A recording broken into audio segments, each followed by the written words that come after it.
श्री लोखेरे और उनकी पत्नी के लिए ये किसी सदमे से कम नहीं था। वे पूरी तरह निराशा से भर गए जब उनकी सोयाबीन की फसल बर्बाद हुई।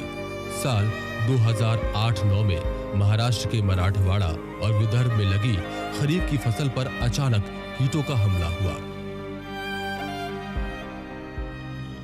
इसमें 1,40,000 हेक्टेयर में लगी सोयाबीन की फसल तबाह हो गई। किसान इस घटना से सदमे में थे। इससे उनमें रोष और गुस्सा भी था।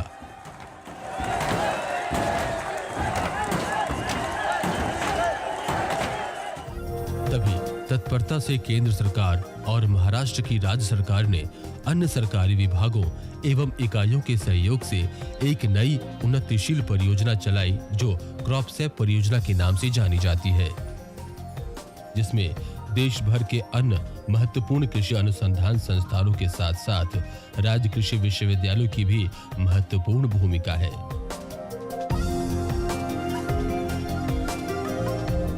जिसके तहत किसानों को फसलों, कीटों तथा फसलों की बीमारियों एवं उससे बचाव के बारे में समय रहते त्वरित जानकारी दी जाने लगी।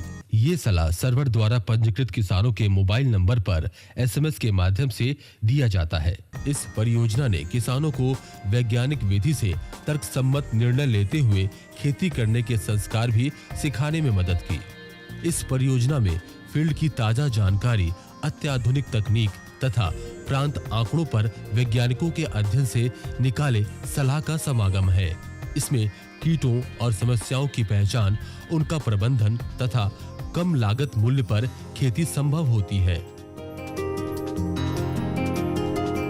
यहाँ एकत्रित आंकड़ों के आधार पर निष्कर्ष निकालकर वैज्ञानिक किसानों के लिए दिशा निर्देश जारी करते हैं।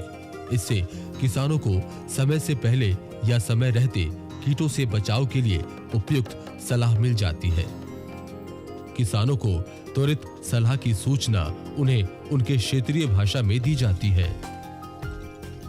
इस परियोजना के तहत महाराष्ट्र में खरीफ की प्रमुख फसलों जैसे धान, सोयाबीन, कपास, तुर और चना को रखा गया, जिसमें इनके कुल उत्पादन में 20 से 30% की बढ़ोतरी दर्ज की गई।